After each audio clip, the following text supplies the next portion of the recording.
SNN Street News Now. And it's Thursday Night Live with the guys. Let's talk about it. Whatever it is, what's on your mind, that's what we're going to talk about tonight. Okay? Are you with that? I'm with that. You with that? Welcome to the show. Don't forget to subscribe, first of all. And let me invite you to go over to our Facebook. No, I want you to go to YouTube tonight. YouTube, Street News Now, and subscribe, like, and share. Share it out to all your friends. No, tonight, share it out to the people you don't like. Okay? Maybe some Republicans. So we can school them. Yeah, I'm feeling like that tonight, okay? I'm not gonna be mean and nasty or anything like that. I will be a nice guy, but we're not gonna take any prisoners, all right? Everybody's going down. Welcome to the show. My name is Lee Michaels. Let me put my name up here before I forget it, because sometimes I don't know who I am. And there you go. Now I won't forget who I am. I won't have to check my ID. Welcome to the show. Okay, enough of my craziness and jokes. I'm going to cut right through the chase and bring the guys in. And let's get this thing cracking. There's Dr. You Know Who, Ron. What's up, Dr. Ron? What up? Oh, what you been drinking? Kool-Aid, the grape kind. Okay, that's safe. Yeah. And none other than Mr. Boom Shakalaka, Chris Bates. What's up? Yeah, good evening and hearty boom shakalaka to all my brothers. All right, that's not boom shakalaka. You coming in booming. That's right. Booming. Right. Francisco in the house like a child on punishment. What's up, man? Damn. What's up? How you feeling? You good? Another day in paradise. All good. I know that's right, man. Any day above ground is a great day for all the people who lost loved ones. My prayers are going out to you and your family members, and hang in there. Be tough. We're gonna weather this storm. We're gonna make it through. And with that, let's bring in the professor. What's up, Pro? Blessings to everyone. I'm glad to see you. Glad to be back in this week for another great conversation, for another great time. Y'all know what we do when we bring truth to power. There you go. I like that. Truth to power. Boom Shakalaka and the doctor and the Francisco and the Lee. We're here, and I'm feeling pretty good today. And I got to tell you that I don't know why the regular media continues to talk about the former president and talking to these knucklehead senators that are still standing behind him. And Mitch McConnell today said, well, if he gets the nomination, I'm going to support him.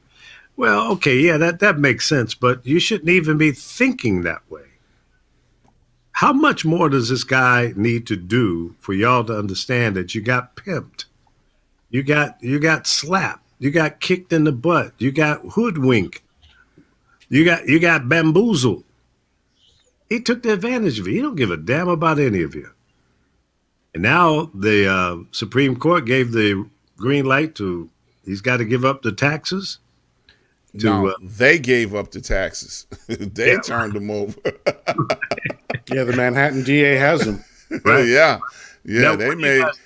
Is that going to be devastating, or did he hide everything, but it wasn't nothing there to be afraid of? Which way is this going to go? I say the former. It's going to be devastating.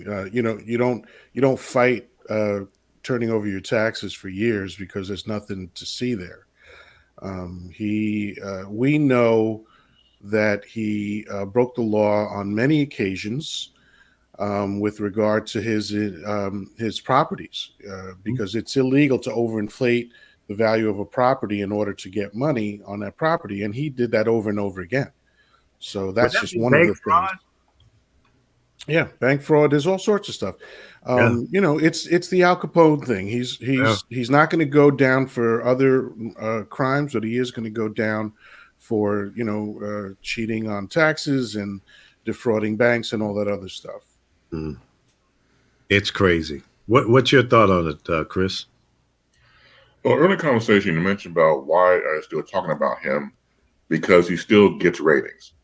That's it. That's all. Despite I know it's bad form for the bad scenes that we've seen for the past 4 years, but any news cycle will tell you behind closed doors, Trump was always good for ratings. So Yeah. that's the long and the short of it. That's why they keep bringing this news back into it. And also, second of all, I concur with Francisco. When you have a license to do anything you want, when you have people in high places or low places or mid places or skid row, you can do anything you want. Remember the classic line he said that's now going in the dells of history, I can shoot somebody here in Times Square, nobody will do anything. And he's absolutely correct in his assessment.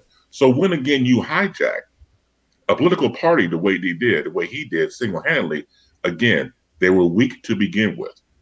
So you mean to tell me once again, you got a rank outsider coming from nowhere, take over the whole party for political survival. Let's call it for what it was. That's what they did. And going back to even what that crazy governor was saying, representative was saying, hey, the party belongs to him. Going back to Representative Green. So Yes. we make statements like that. That holds water. Now I don't believe a damn thing she said prior to that. That's the one statement I believe that she meant wholeheartedly. And so we got to look at it for what it is. It's his party. They gave it to him. They allowed him to take it from them. And that's what's scary to me because unless this guy is indicted and convicted, he will be running again in 2024. Oh, well, look, I mean, they have the CPAC conference going on in Washington there. He's going Right. to make a special speaking engagement on Sunday. He's going to use that to run for his platform for the presidency in 2024. No question. Yeah. And I heard Wolf Blitzer ask a question today on CNN about what do you think he's going to talk about? Well, don't we know? Himself. Yeah. Yeah. It's going to Yeah. be the same how rerun what we've already heard. he never lost the election. I won. Right. I won. Right. I still won. They took it away from me. Yeah, That's they're been still his whole conversation for the Nope. last 3 months. It hasn't changed. Mm-mm. You know, they Last stole 5 it from me. years. Yeah, you In the know, same- they stole it from me. Yeah, they stole it from me. They, you know, he's not. He doesn't have anything else to say.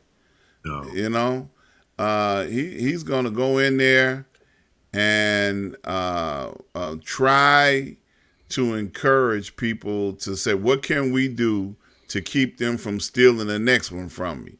That's going to be his next agenda. You know, we got to reform the whole elections process, you know, to keep them from stealing elections because it's all crooked. It's all crooked. That's his favorite line. You know, Yeah. Elections are crooked. Yeah. Yep. And you know, the really the thing that gets my attention in all of this is not really whether he runs again, because I think he's going to be in jail. But let's say I'm wrong and he's not, and he does run again. That's not the real problem. The real problem is what happens if he loses again, which he almost certainly will. You know, I don't know if you know this, but Biden got 15 million more votes than Clinton did. Right. So That's Democrats, Democrats really showed up to support the Democratic candidate. And so I think he's going to lose again if he runs again. But what is the consequence of that loss going to be? We already saw what happened January 6th. It's going to be worse than that. Now I just saw an article that said that they're worried about the State of the Union address, that they have to beef up security because they're worried about, you know, white domestic terrorists disrupting that. Yeah, there's another date in March they're promoting already that something is going to happen and not saying what. What is the date of the State of the Union? What is that? I think it's probably March, isn't it? Well, they said they were going to push it back late into the year because normally the State of the Union address, they say, doesn't happen this soon. So it's not something that they're going to keep security in the Capitol beefed up because right now they're doing like committees talking about the fail of the Capitol Police.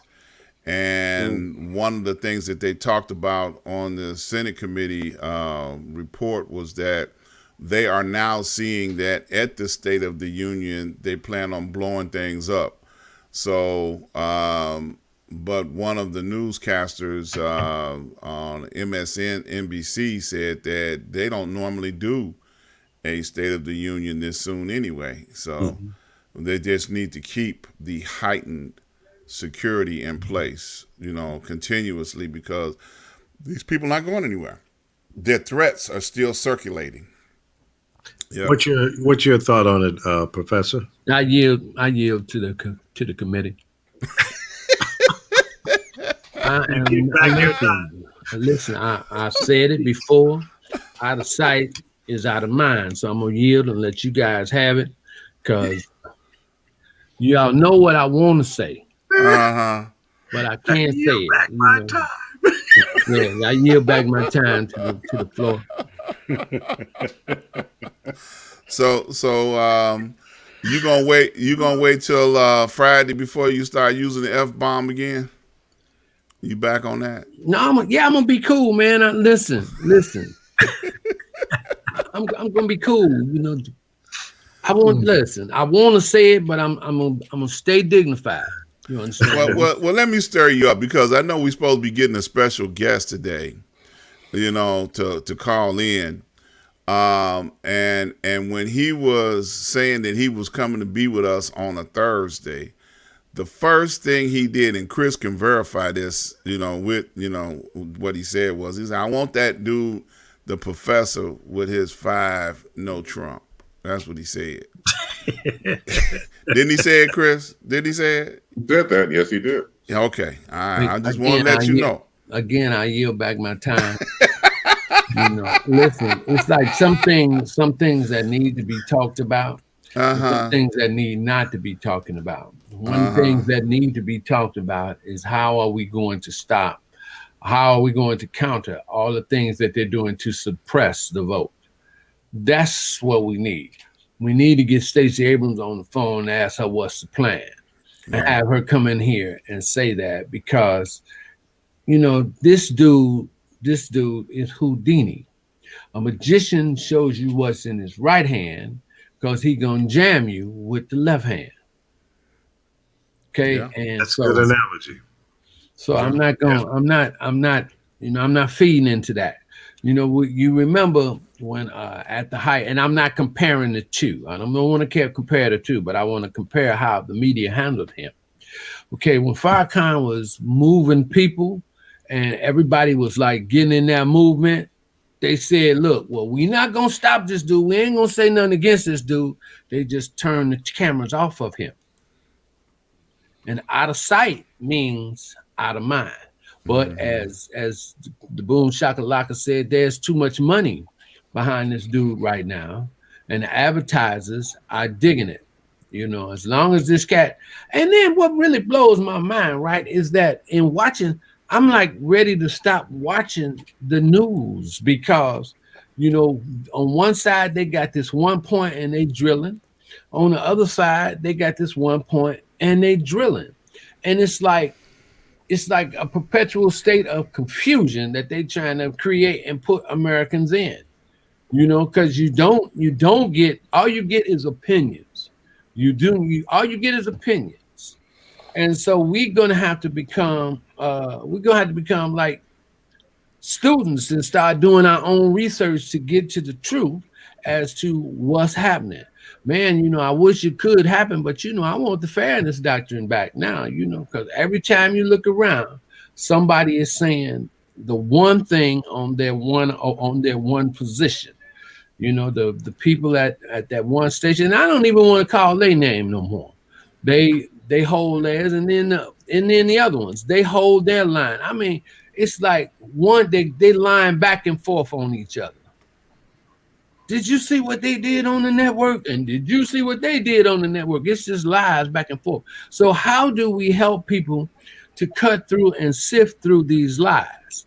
How do we, you got, listen, anytime that boy Carlson gets on the TV and talk about somebody spewing disinformation, I'm ready to go to the TV, and I wish I could put my arms around this dude's neck and choke him. You know, I wish I could do that because you're gonna talk about spewing disinformation, and that's your whole playbook. Disinformation. That's true. So what's up? What's going on here? So we need to let our people know what disinformation is, how to be better viewers of the news, so they can make better informed decisions. Yeah, learn how to consume it. Yeah, because it's a mess, man, and I yield back my time. Wish I had thought of that one. Well, we have our guest here. Welcome, Mr. Cannon. How are you? Gentlemen, how you doing? Doing all right. I'm doing all right. You're on camera this time. You're a brave man. Yeah, now we know what he really looked like. Shaka Lock, all right. I see you guys are already. I see you guys in your nigger zone. Is that right, Chris? Is that what you call it, Chris? Oh my! Did he go I there? have no idea what you're talking about. See, let's stop the show. Okay. Stop the show. Hold on, I gotta say the following. Now, see, we were doing all right until your ass showed instead of that bullshit. Let me say this up front. Let me get the people up to speed. So last time I invited Walter on the program because a few months ago we were talking about 45, and Lee mentioned about Black conservatives, how can they vote for Trump? I said, well, damn, I know one, and reached out to Walter. That Walter came on the show that first time. So there was an exchange, obviously, and so we brought him back for this time. So Walter, you can have your pick of anybody. This is Lee's idea. And I agree wholeheartedly. You can debate whoever you want to debate, except for Reggie and myself. We are out of it. So just because of that line you just said right now, I hope they kick your ass.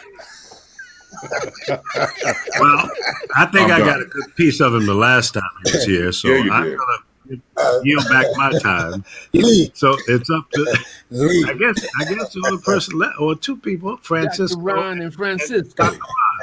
Well, look, I'm gonna give him an opportunity to make an opening statement. So you can tell us who the hell you really are, and then we'll go from there. How's that? Lee, ain't gonna get any help from GCI days. You're not gonna get on my team, Lee? No, I'm out. I don't think it fits in my portfolio, so I'm out. I figured that.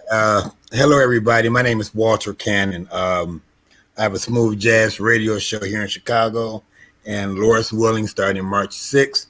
Our jazz show will be on television on Sinclair Broadcasting and Fox, prayerfully in 25 markets throughout the country, where smooth jazz is given to you on Saturday and Sundays. And for the record, I am a proud conservative person. How's that? How's that, Ron? Keep going. I'm done. I'm just. No, that's it. That's all. That's it. I'm a proud conservative individual. Okay. So For let me that, just you'll ask. back my time. Let me just For that, ask. you'll back my time to. Let me just ask the basic question. What makes you such a proud conservative? Really, Chris? You just gonna sit back and relax, Chris? What makes me a proud conservative is the fact that the beliefs and the understanding that everyone in this country deserves to be entrepreneurs. They deserve to be able to live and exceed beyond the American dream. And that's what they stand for. And that's what I believe as well. So, and you believe that the Republican Party is the only ones that represent that ideology? No, I believe the Republican Party fully understands how to get there, and they support the entrepreneurship. They support because actually, if you go back to history, back in when the Republican Party was first started, it was actually blacks before they switched over to Democratic or whatever. So it's there you go. So fast forward to 2020. Yes, sir. Okay, when everything has been switched over, where the Republican Party is the party of the rich folks who get all the rich tax breaks, and they as my brother professor would say, that Reaganomics playbook, where the rich get all the breaks, and they're supposed to allow that to trickle down to the people that are on the bottom of the food chain, which has never happened up to this point. That is a great big experiment that has failed, just like the projects on 63rd Street have failed. So you still think that they give a damn about you? Well, it's not necessarily me, and as you say, it trickled down as opposed to. I believe that every person has the right to make it. Now, if it trickled down and it stopped halfway, if you go back to, let's talk about Operation Breadbasket, and I'm sure Lee would back me up, when Jesse flipped it over to Operation Push. And back, I want to say it was 81, 82, when they did the very first boycott of Nike. Everybody marched. He said, all of us come out and march, and we're going to march until there's fairness in the boardroom. And next thing you know, Jesse Jr., then all of them got on board with Anheuser-Busch, and then the march stopped. And then they went on to Nike, and only a select few actually got what they were looking for. So when you say trickle down, I'm not understanding when you say because it trickled down. Those that's able to take advantage of the tax code, those that are able to become beneficiaries of what you would say trickle down, then yeah, God bless them. Those that did not, I don't think that Republicans should be held accountable or penalized or chastised for that. But that's their ideology.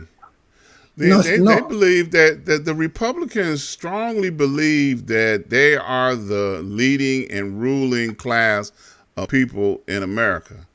And because they are the ruling class in America, they don't care if we get tax breaks or increase in salaries or get a stimulus check. They don't care. Case in point, the Republicans have been upholding or pushing back against the $1,400 stimulus check, because they said, well, if we give them $1,400 more dollars, they'll never go back to work. Okay? Like $1,400 is going to last us more than 15 minutes. Okay? Because we've been without income or money, for the last 9 months. And then they got mad when they gave us $600, talking about none of that money wound up on the streets of New York. None of the businesses profited from that $600. So once again, their whole ideology is that if we got some money, we supposed to give it to them and keep them prospering. Okay, they don't care if we eat. They don't care that there are food lines around the corner for people trying to, which, by the way, Republican and Democrats are lined up in those food lines, by the way, because they have been starving to death. They got all these $500,000 homes that they bought when they were doing well, and all of a sudden there was no money coming in to pay these mortgages, and now they got to go get in these food lines to feed their kids.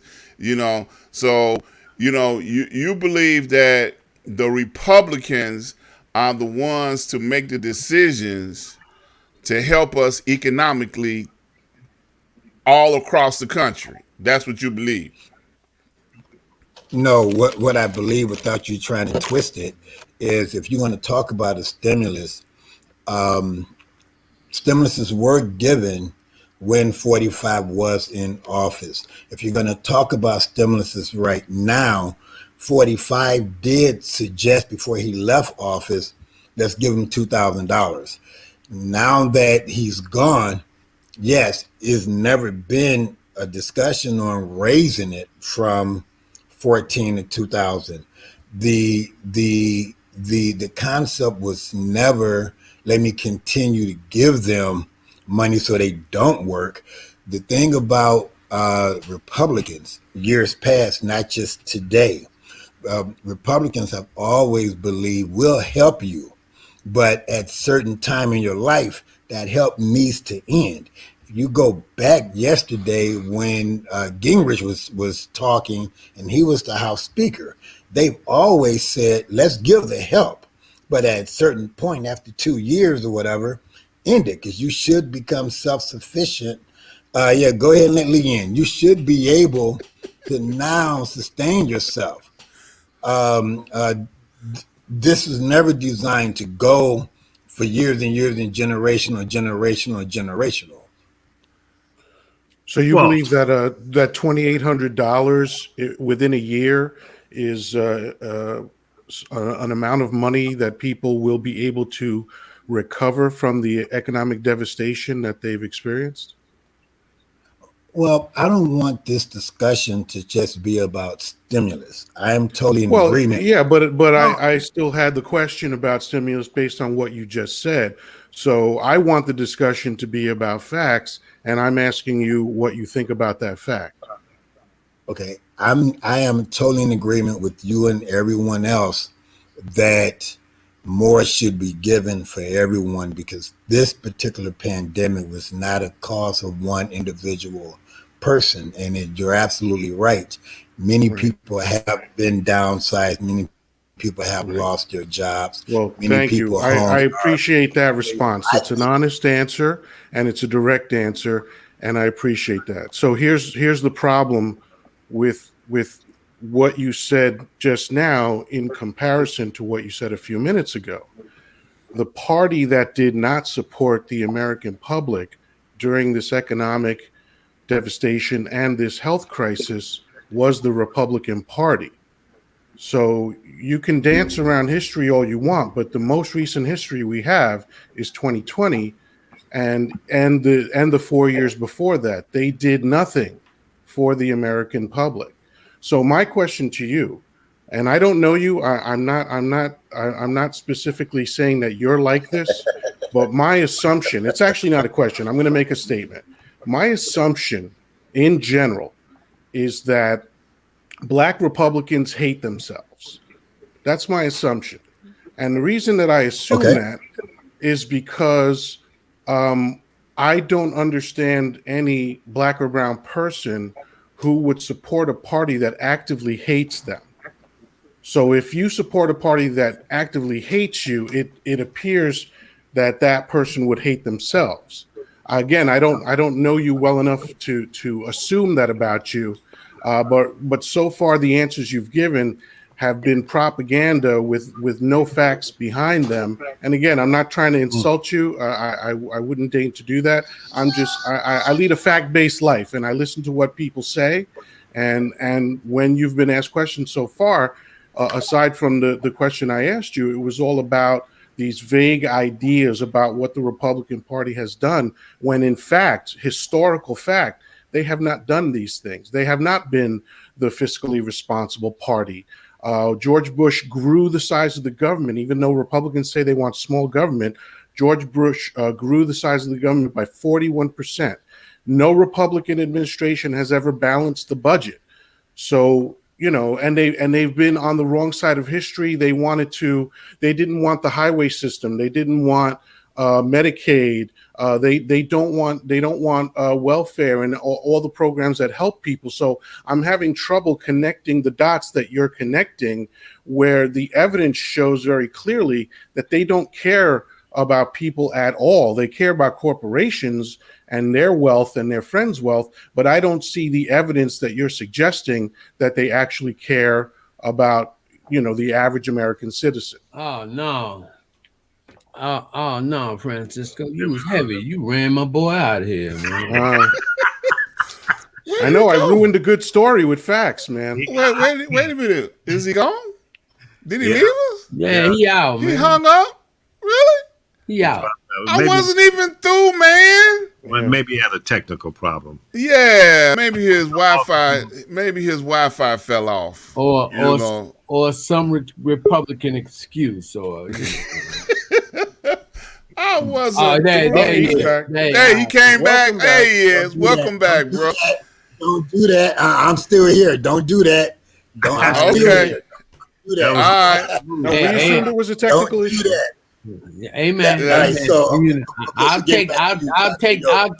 I'll take the brunt on that, because I said, oh man, Francisco was driving the stake through your heart, man. That was funny. All right. But so, I've all said right, enough. so, Please feel free Francisco. to respond to what I said. All right. So Francisco, this is not a propaganda moment. The question was me and my beliefs and me and my outlook. Yes, do the country need more? Of course we do. But for Walter's sake and Walter's respectability, trust me, I love me more than anybody. So there is no hate anywhere. And I don't think it's fair for you to categorize any person that is a Republican to elude that, since the party appearance or looks like the party doesn't appreciate them, that you would assume that. I don't think that's a fair assumption, but you're right.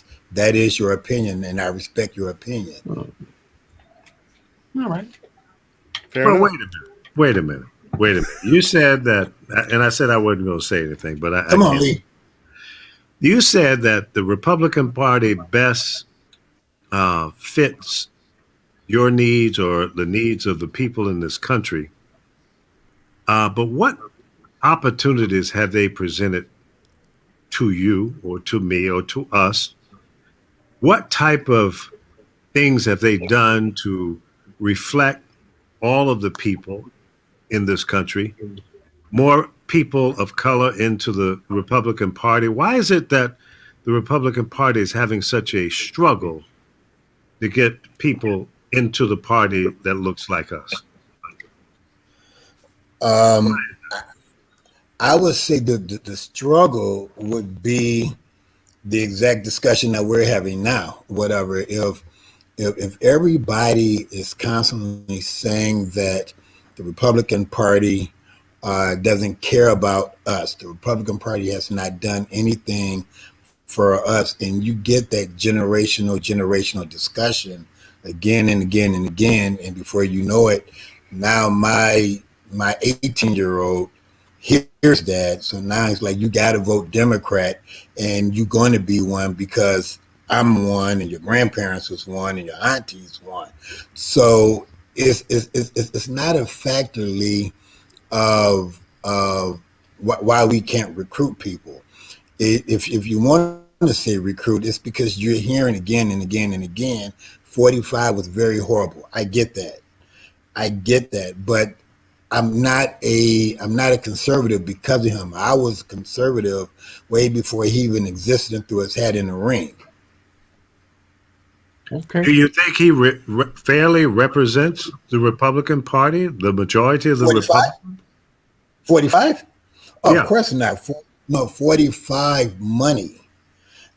His money pretty much rewrote the party in itself.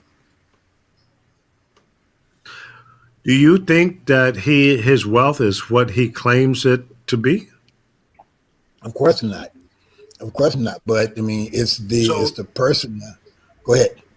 Why would you trust someone that would lie to you like that? Why would he lie to the American people to prop himself up to be a billionaire, and he may not be? Why would he tell all of the other lies and then expect the majority of the people to support him and vote him back in on a second term? But Lee, we're not. I don't want this discussion to be about him. I mean, because if you're talking about He is the leader party, of the Republican Party. He is still the leader of the Republican Party because the Senate and the House and all the other honchos in the Republican Party are still pointing to him as being the boss. So Yeah, we can't okay. get away from this discussion. Okay, so if we're going to stay on this discussion, a certain segment of the party is with him because of his perception of the wealth that he has, which is how he took control of the party to begin with.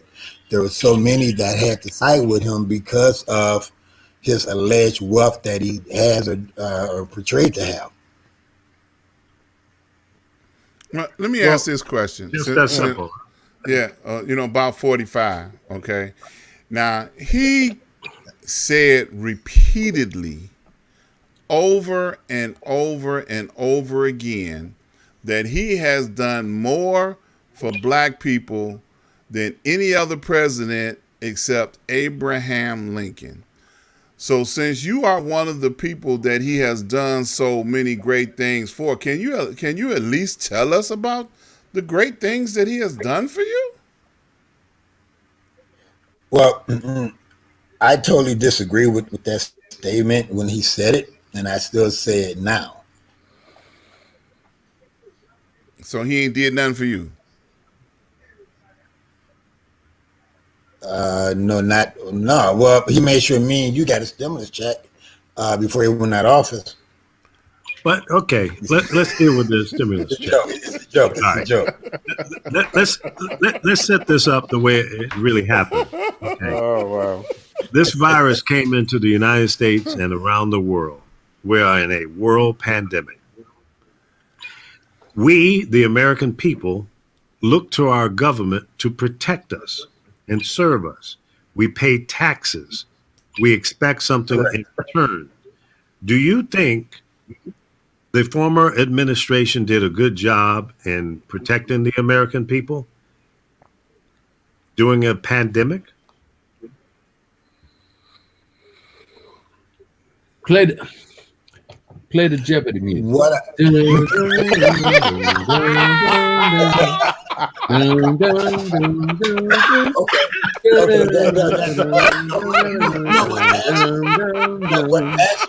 Professor. I think that was a curveball to the ankle, but No. or was that in the throat? No, actually, Professor, I was just letting the time to marinate what he said. That's why we got the Jeopardy music. So Lee, in answering to your question, no one is giving this man credit for the vaccination that has now came out. No, wait a second. Because everyone is jumping on Biden right now, and like he's doing such a great thing because vaccinations are now being done. But while 45 was in office, the vaccination has started to be created or whatever. Right. It's not like Biden came in January 18th. Okay. Not like he came that's a fact. No, you guys think about it. Think about it. It ain't like Biden came in January 18th. And then January 19th. You're absolutely right. No, you're absolutely right. But here's the problem with what you're saying.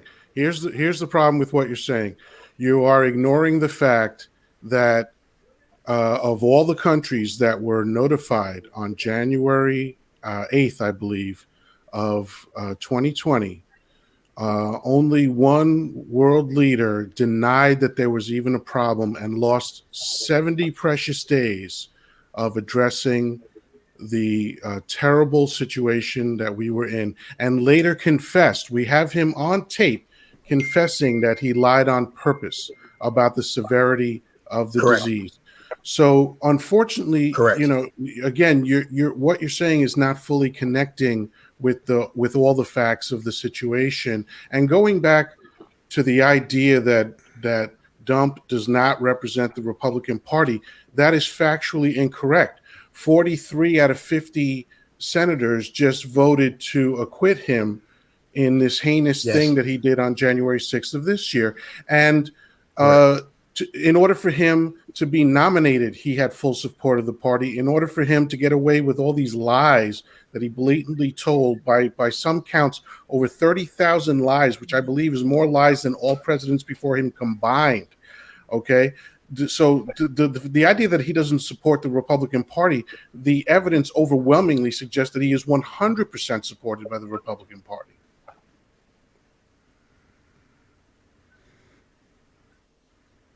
Is that a statement or a question? You done did it again, Francisco.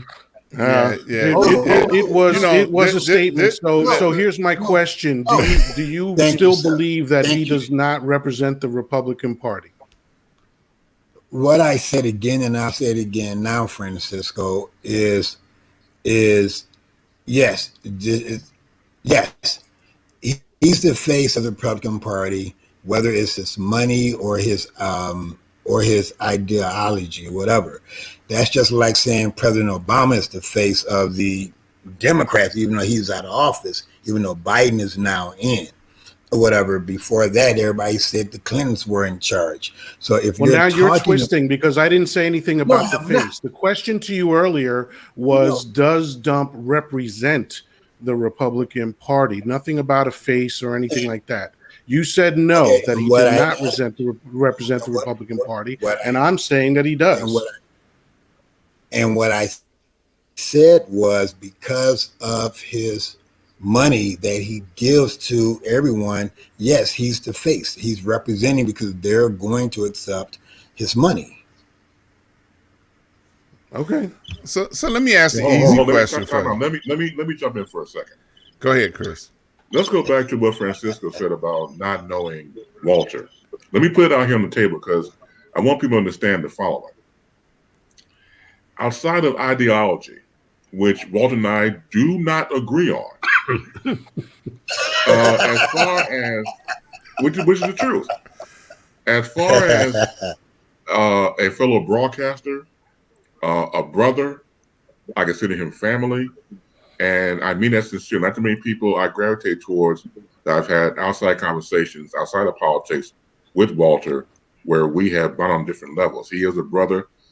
He's a different brother from an ideological standpoint, but that part people don't know. And I want people to understand that part too, because it's easy to jump into the situation. I told him from last time, look, it could be nothing nice when you walk up in here now. It could be nothing nice. But like he pulled a Bernie Mac on me. I ain't scared of you, motherfucker. So all right, cool. So that's why he's here the first time. That's why he's here the second time.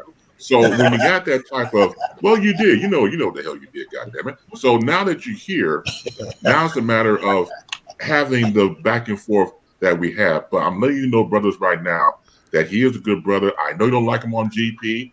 I can see Reggie's face. Reggie had 5,000 different faces just in this square about disagreeing with brother, and that's okay. That's cool beans. Let me say this, and then I'm through. Again.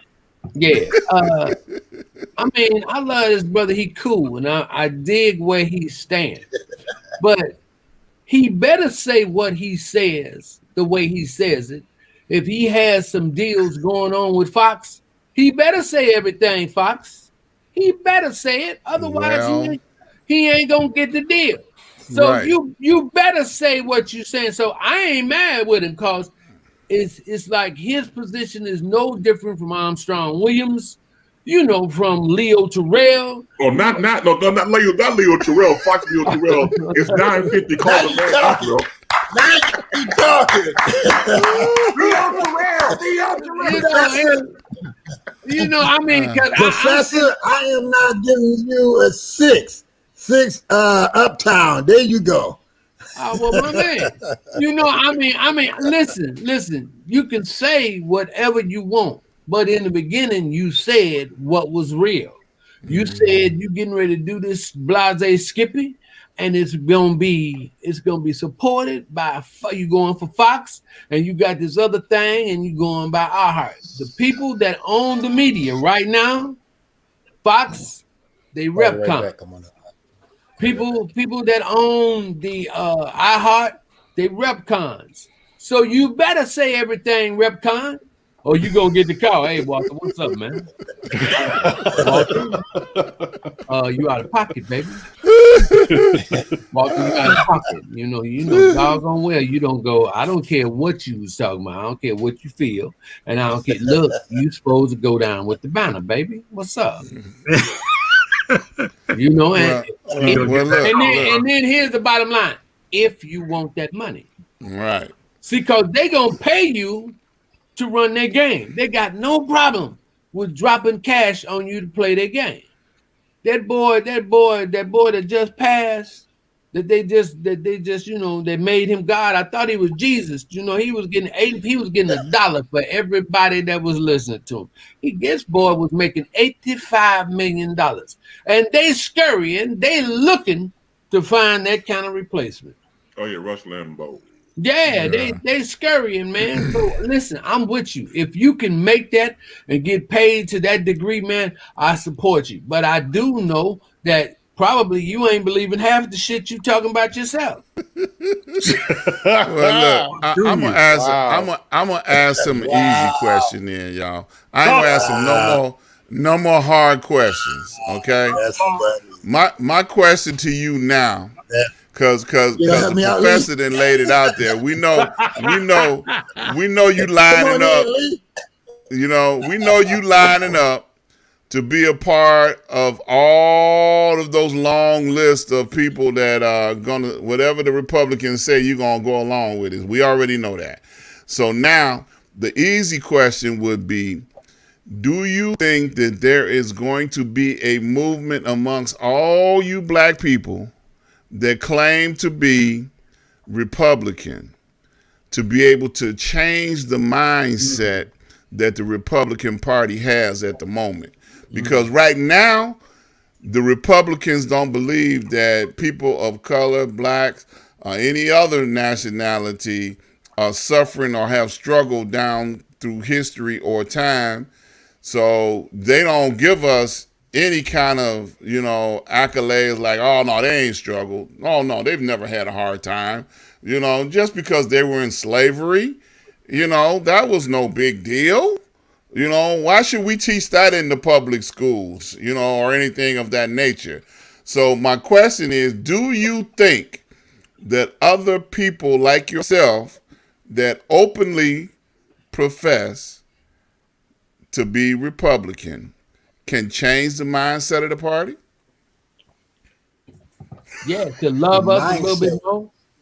Yeah, can you tell them to love us a little more just on GP? Just on GP, can you get them to love us or not feel like every time something comes down the line, we taking something from them? Every time something comes down the line, the conservatives say they thinking that we taking something from them. It started off as a simple question. Can you convince those people or those people that we not trying to take nothing from them? We just want a little something that they already have. Every time it comes up, it feels like, well, we got to get, oh man, they want this, they want that. Oh God, no, they can't be wanting this. Oh God, no, they can't be wanting that. Oh God, no. Oh no, please don't want this. Can you convince them to love us? Can you convince them to love us? Okay. Hold your laughter. All right, Walter. I'm sorry.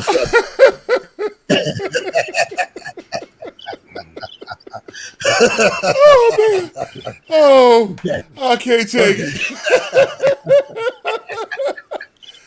All right, sir. The question is on you. Mr. Cannon, your answer, sir. Answer your question. In time, you will get everything that you're asking for. In time. All right. What time is wait a minute, hold on. We're in the middle of a pandemic. 500,000 people in America have died. Yes. What can you give us a timetable? One time one is one. Was that one time 3 is 3. One time 4 is 4. One time 5 and one time 6 is 6. Two time 1 is 2. Oh, well, look, we only been waiting for reparation for 2,000 years. So when you say It's right around the corner. In time. It's right around the corner. And This kind of reminds me of, it reminds me of two things. It reminds me of Jews that turned in other Jews during the Third Reich, and slaves that turned in escaped slaves. That's all I'll say. So that's all. That is all. I mean, and both of those have led to Holocaust, right? Yeah. But no, I'm sure it'll be fine soon. Any minute, it's going to be fine. And I can dig exactly what you're saying, Francisco. But it's always on the table, man. We getting the last piece of it anyway, and then we got to wait to get that. Now, so Mr. Cannon, Yes, we're sir. still waiting Yes, on a sir. respectable answer from you, sir. Hey, hold on. Wait. Actually, I tried. Wait. Walter, before you answer that, between Reggie and Ron and Francisco, that was a 10-minute question. You can't remember a 10-minute question if you take your notes. That's right. All right, so all I'm saying is that you're going around John's bar and up the street and everything else and down the road to get to one question that took you 10 minutes to answer, to ask. So I'm just saying, to be fair, because I would feel like, the fuck went on around here? How many questions you going to ask in 10 minutes? It was the same question. Bullshit. but we Walter, did go get on. I'm sorry, Walter, go on and ask the question. all I heard was crickets. Right. Okay. So outside of the comedy hour that we just had, if you're interested in knowing where do blacks stand in the Republican Party, if you're interested in knowing if it will grow to have more blacks in it, if you're interested in having a dialogue on when the change will come, it will come. It takes time because, as I said earlier, once progressive blacks either start making money or they see the world different than, whoa, it's me and I need another handout, or whoa, I need another stimulus check, or whoa, I need another shot because the vaccine is not coming quick, or another 8 people. You get outside of all of the issues of today, mainly COVID, and then the party starts to grow again and the messaging gets out. Yes, Republicans will now come back to blacks will come back to the Republican Party, and then it become more progressive, and then a lot of your concerns probably will take effect. And once you take advantage of the tax break, once you make $400,000, $700,000, $800,000, blah, blah, blah, blah, blah, blah, Professor. Once you get there, then yeah, your views may change. Young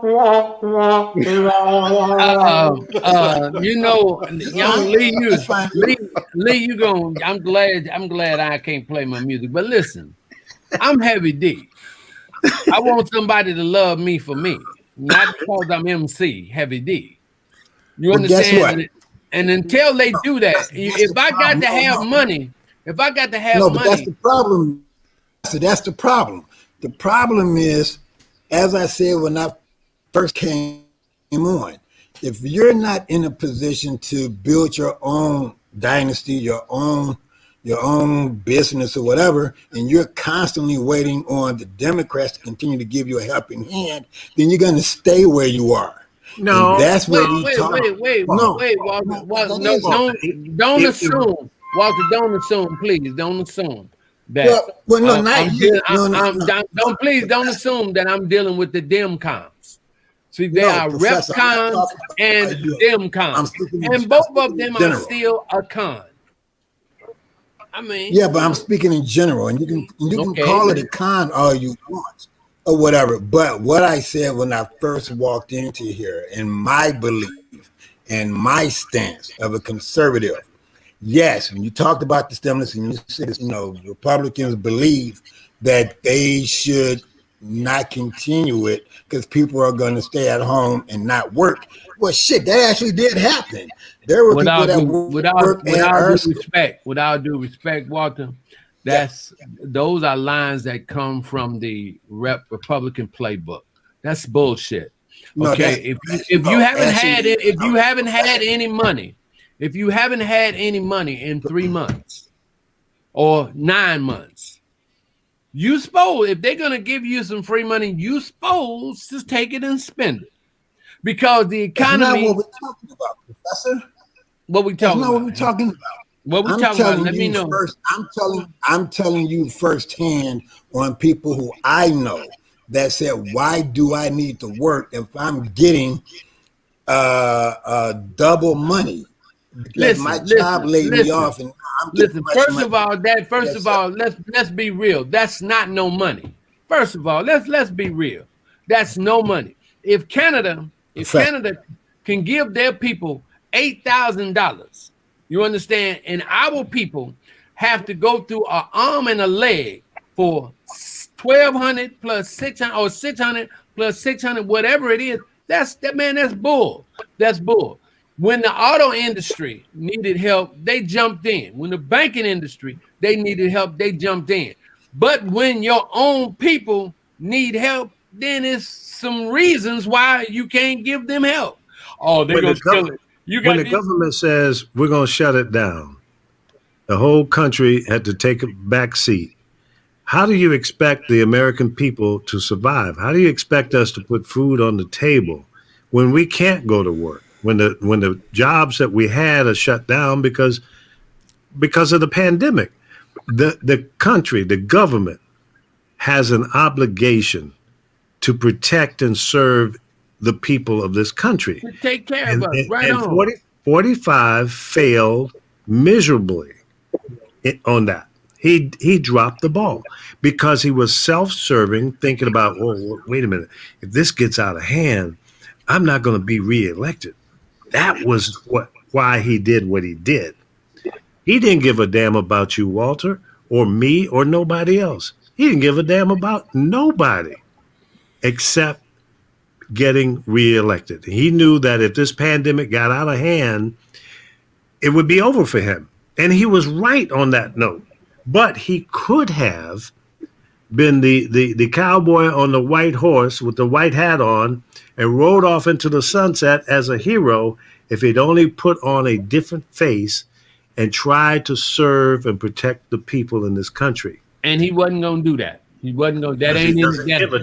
Now he did bail out all the Fortune 500 companies. He did that.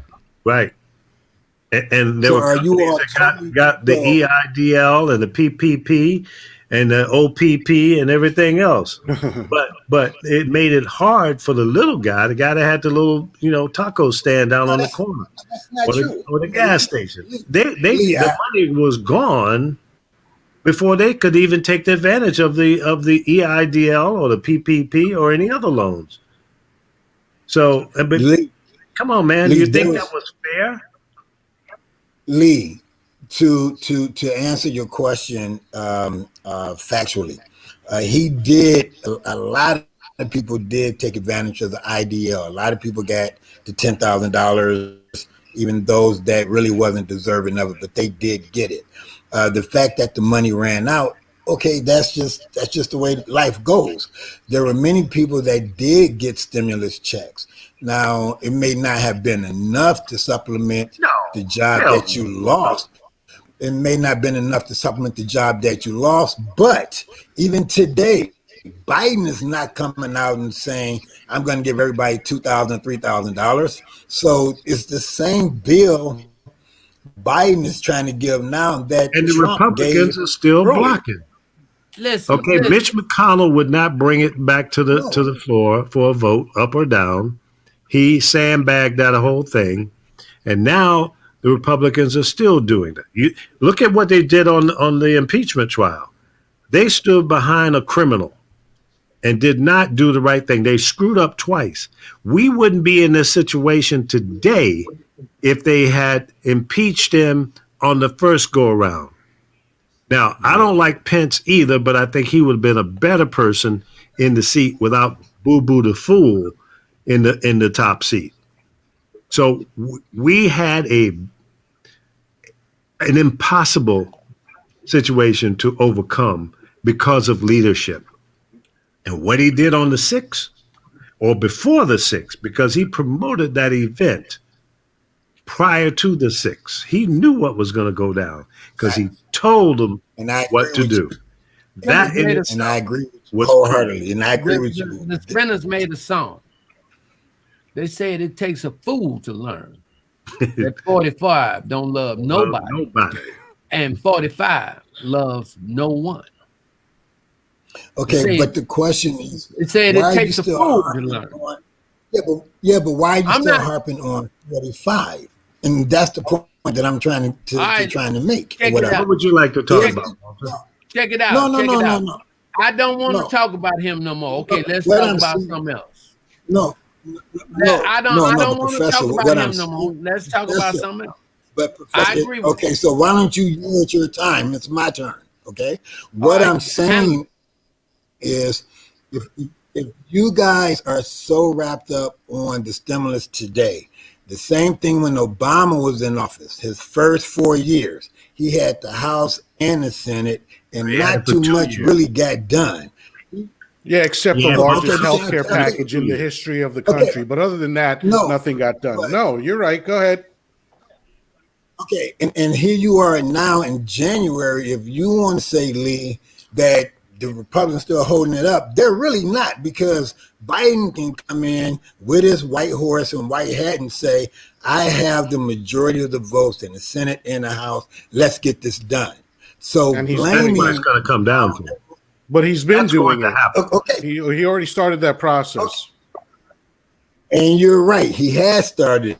So what I'm saying is what we're talking about stimulus today is kind of irrelevant, because right now Biden needs to make sure all the Democrats are on the same page. Just like when Obama had the House and the Senate. Go ahead. Walter, can I just say this? The hypocrisy, yes, sir.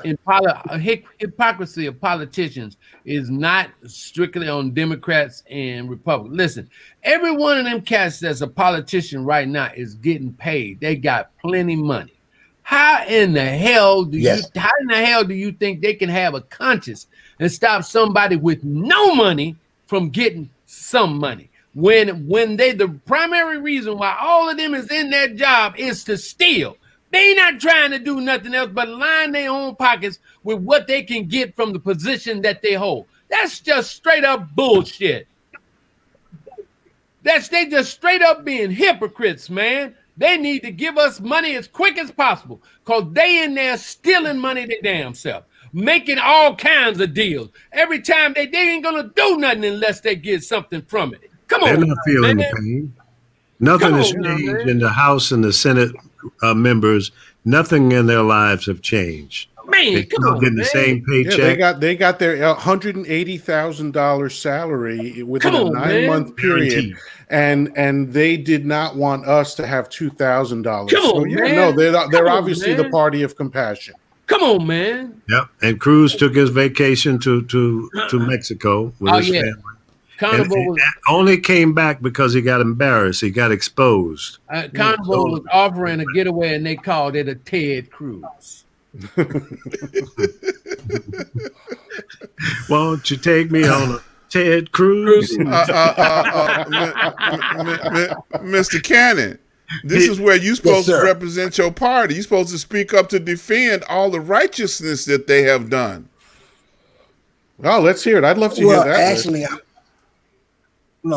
I'm listening to you to figure out where do I fit in or whatever. Because if you guys, if the mindset is the Democrats is going to save the world because the Republicans are no good and there's no good in them whatsoever. Nobody my job said is just to sit back and listen. Nobody said anything, pointing no fingers on which side of the fence. Because both of them are cons. Okay. You choose which con you want to be dealt with. Okay, some people I choose. You happen to choose the rep con. and some of us haven't, but they still cons. How do we get the system right to be beneficial for the people that they're supposed to serve?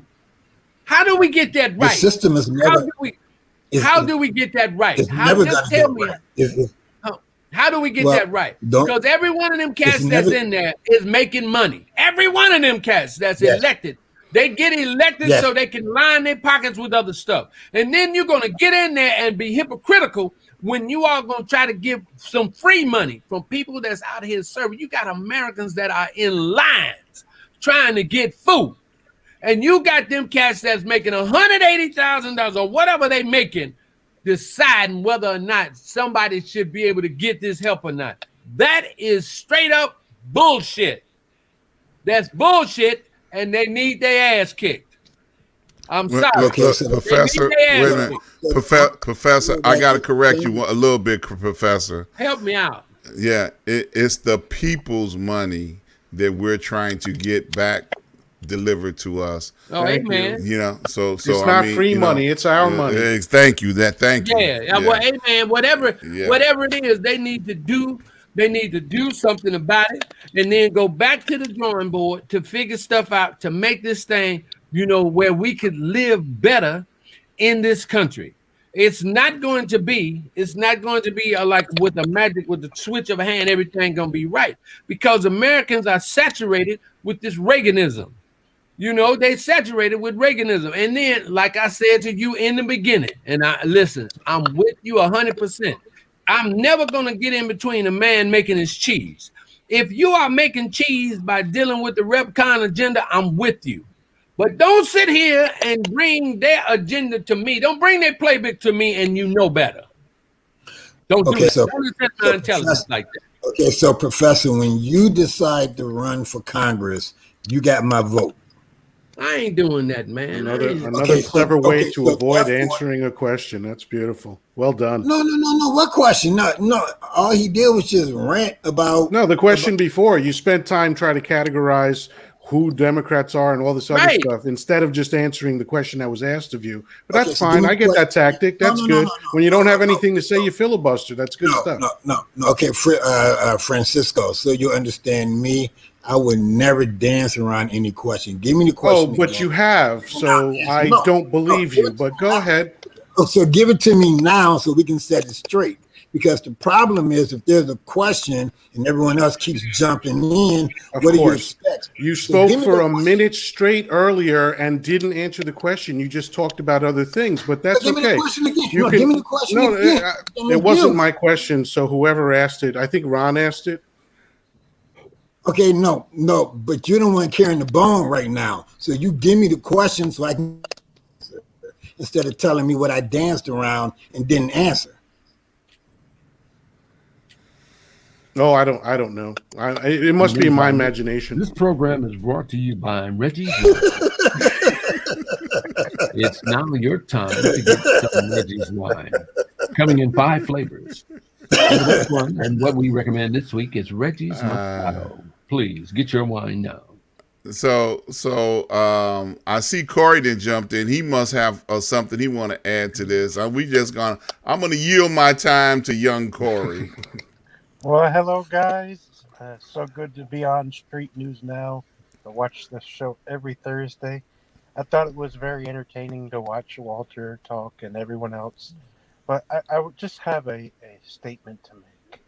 And many of you guys probably don't realize, or maybe you do, how America is really moving. America moves by the truckers on the road. I'm a trucker myself. I haul household goods. I move people across the country. I'm sitting at a truck stop right here in Charlotte, North Carolina. And I just want to say, after listening to everyone talk, that the stimulus payments is our money. Everyone pays taxes. We probably pay more than Donald Trump. But all the truckers here are keeping this country moving with supplies, food, and everything else. So it's about time the government moves America too. They need to keep everyone moving. Because when those stimulus payments come out, you and I buy things, off the Amazon stores, wherever you buy things, and that just keeps the country flowing. That's the type of economy that we live in, and people are hurting all over the world. But I think we got to get away from politics a little bit and get back to helping people. Yes, sir. I like No that. matter if you're black, white, purple, That's right. That's it. disabled, Yeah, no, not that's a disabled, great whatever. idea, Corey. I all gonna agree help with each you other. in principle, but the problem is that you need politics in order to get things done. That's what the role of the government is supposed to be. So unfortunately, we can't That's get why away nothing from gets done politics. now. It's because of the politics. There's so much gridlock in Washington because we're all blaming each other for different things, when in reality, it's all of us. It's all of We us. all got a piece of this problem, and I think the people, and I agree with you, Corey. By the way, I'm full disclosure. That's my youngest son right there, Corey. So And we will not hold that against you, Corey. I was wondering why he was so handsome. That makes sense now. my youngest. So, but here's the thing, and Corey, you're bringing up a good point. We need our government, the leaders of this country, to make sure we're taken care of, and get this economy back on its feet. I mean, Trump would say, everything's doing good. Look at the stock market. Well, practically every stock on the stock market was down today, and has been for a couple of days. I think we're going to see a correction in the stock market. And Bitcoin went to $52,000 for one freaking coin that doesn't exist. The physical coin doesn't exist. But it was down to, I think, 48 or 46,000 today. So everything is going through a correction right now as it relates to big time money. But what's not working are the small businesses. I own a small business. I own a limo service based out of LA. My company is over 60% off from what it was in 19. Still, the first 7 or 8 months of this pandemic, I was 90% off. LAX is a ghost town. Most airports around the country, there's not a lot of people moving. The majority of the flights don't exist anymore. Corey, my son, was working for American Airlines. He can tell you firsthand how many or how fewer flights that are existing today. It's horrible. So the airline industry is feeling it. I'm here in Las Vegas. The hotels are damn near empty, and those dumbasses are still charging resort fee fees. top of the room fee, which is ridiculous. That's insulting to me. So there's a lot of things going on that can be corrected. And I think that we're on our way to it. I think our new administration is trying to make that work. But we've got to pull together. We got to, first of all, stop fighting. And these morons that went into the Capitol building, y'all need to stop that bullshit, okay? This is not cowboys and Indians. This is not 1776 and all. Y'all need to stop that. That's stupid. That's beyond stupid. You let this guy brainwash you into believing you could go into the Capitol building and pull off some bullshit like that. And it's okay? No, it's not okay. Not okay. More importantly, I'm going to look you straight in the eye. Those of you who pulled that off, he broke a promise to you. He says, don't worry about it. I got you. You need a lawyer. I'll take care of it. Hit him upside the head. Do all that kind of stuff. He's been saying that for years. Didn't just start when he lost the election. He was talking about that before he won the White House. That's right, during the campaign. Okay? He said that. So what part of this don't y'all understand? That this man said, screw you. Now your monkey ass is sitting up in jail. You're faced with a felony. What is he doing? He's still living a life down in South Florida. His life hasn't changed a whole lot, but it's changing. And his kids are going to feel the pain. So I'm saying that to say this. No, I'm not a person that looks for a handout. I've worked my ass off all my life. I'm 70 years old. I worked in the broadcast business for 50 years. Okay? I worked hard. I've made a lot of money, but I worked for it. Nobody gave me crapola. And I think the majority of the people in this country have done the same thing. There's a lot of people who have fallen on tough times and all of that. But as Americans, the way we roll, we take care of people in need. We've taken care of people all over the world, and we need to take care of home right now. And I expect this government to do its fair share. And $600, $1,200 is bullshit. It's nickel and dime. That will solve a problem for a few minutes, a day or two. But we're so far deep into the hole right now. The American people are hurting. You can't go for a whole year off and on working. You can't, there's no, where do you go? Nobody's creating any new jobs. Even the major corporations are saying, people go home, work from home. In fact, many of these big companies, especially the tech companies, because they were doing it already, but now they're saying, you don't ever have to come back. You know, we'll save some money. We'll get rid of this 2 million square foot building, get rid of that, take that off the books. So they'll be able to save money. They're figuring it out. But in the bottom line, everybody on this panel right now has felt the pressure, the damage from this pandemic. And it's out of our control. We didn't start this. Now, some of you didn't put a damn mask on. You're boo-boo the damn fool. You're part of the problem. Maybe you killed some of the 500,000 people that have died because you're being reckless. Grandma, grandpa, uncles, aunts are not here. Brothers and sisters, whole families have been decimated.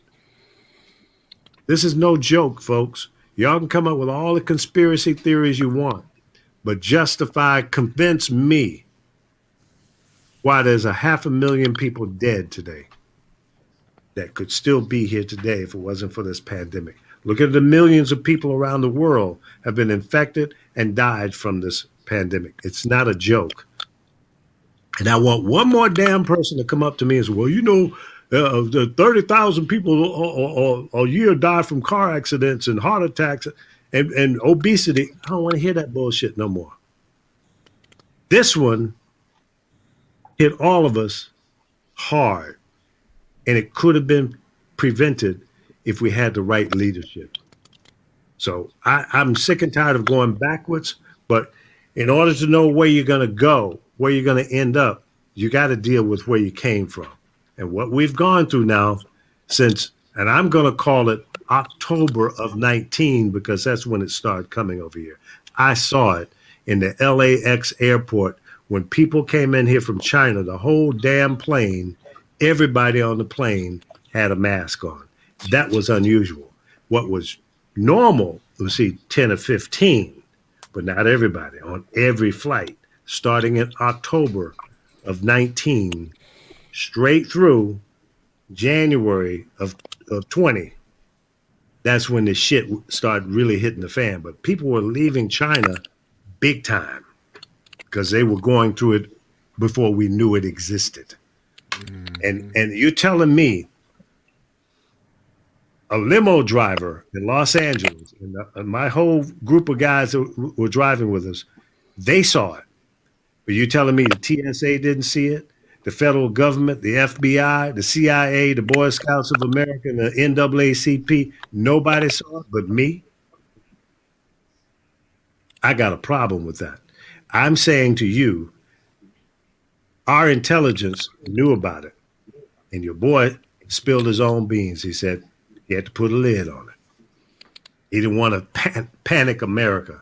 No, you put us in a worse place by doing what you did. Straight up. Let's deal with reality. That's how we got here, folks. Now, where we're going to go from here, I don't know. At least I know I can go to sleep at night knowing that somebody has some compassion in the White House now, and he's trying really hard. To you Republicans, to the 50 senators that are sitting there playing politics while people are dying every day, while the government is spending billions of dollars to buy the insulin, not insulin, but the vaccine to take care of us, y'all still playing politics. Shame on you. Your mama ought to whip your ass. Yeah, I went old school on you. That's my rant. I'm sticking to well it. said. Yeah. So as the only Republican on the panel, how can you compliment what was just said? You don't. Lee, to his credit, over the years from GCI to now, Lee is like E.F. Hutton. When he speaks from his heart. He speaks from knowledge. So there is nothing to say behind that. But you're right, and I agree with him. So you're now a Democrat? No. You're crossing over You didn't now, talk that coming well. from the dark side. You didn't talk that well, Lee. You didn't talk that well. I'm gonna keep talking. I'm gonna try to save you, brother. No, you didn't talk that well. However, however, though. I'm gonna keep talking then. I'm not gonna give up hope. No. As Jesse No, would but say, believe let's it or keep hope alive.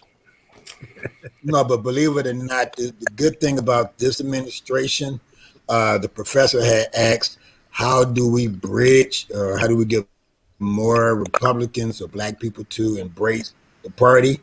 The good thing about Biden is he's been there for over 50 years. So if anyone can bring this country together because he knows both sides and he knows them personally, this is probably the best space that the country will be in to get us to that next level, because Biden knows both sides. And hopefully he can get that accomplished within the next 2.5 years. 2.5 years? Yeah, midterm. Okay. Midterm. Yeah, because Okay. Mr. Cannon, Yep.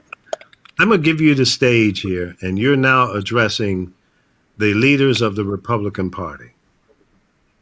You have an opportunity to speak to them directly and give them some advice as to how to fix the Republican Party.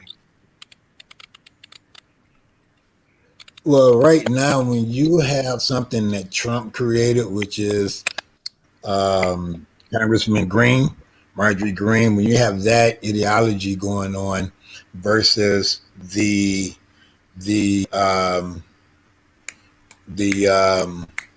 what's her name? McCain? No, not McCain.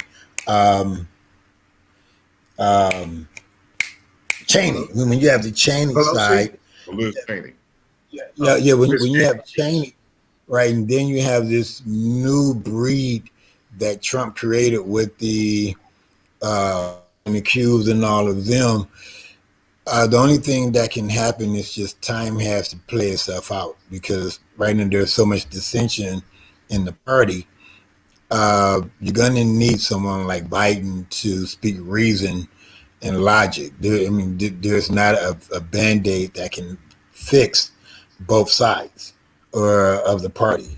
It's just not going to happen. You need someone that has a level head and that can speak to the conscience, not the money side of the party, but the conscious side of the party. The only way that's going to happen is as long as this pandemic is still in the face of the country, that's when the reason is going to kick in, because it does affect every household, from schools to jobs, everything. So there is no kumbaya moment to bring the Republicans together, because there's already dissension from the Marjorie to the Cheney side. So that just has to play itself out. Do you find it difficult as a Republican, and I'm assuming you're not a part of that radical group, holding your head up saying and proudly saying that I represent the Republican Party, when thousands of people are now leaving the party, either going over becoming Democrats or independents, But wherever they're going, it doesn't matter. The fact is they're leaving. Son, what's going One figure I heard, it was over 15,000 in North Carolina in like just a few days, dropping out of the Republican Party. So if that's the wave of what's happening right now, and I think those are people who are proud Republicans or conservatives that are not happy about what they've experienced in recent time. How do you stop that bleeding? Okay, so let me first express my belief in the Republican Party, or whatever, because I think there's a misconception that if you are in the party, you agree with everything that they stand for, whatever. Walter's take is economic development. That's where I agree with them on. I don't agree on every platform that they stand on. I'm speaking for what I believe, from economic development to family values. All the other nonsense, I don't agree with and I don't condone. Sorry, the family values thing just cracked me up. Sorry.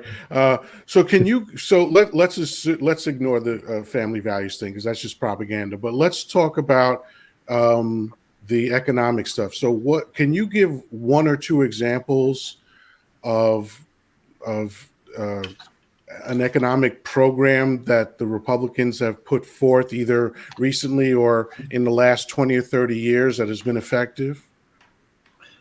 Okay. Frisco, if you want to pin me to the... It's Francisco.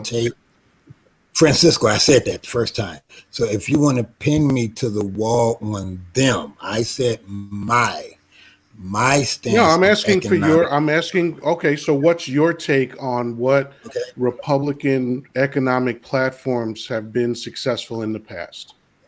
Okay, so this discussion, I'm saying from Walter's standpoint, they believe, just like Lee is. Lee is an entrepreneur. Lee has had several businesses.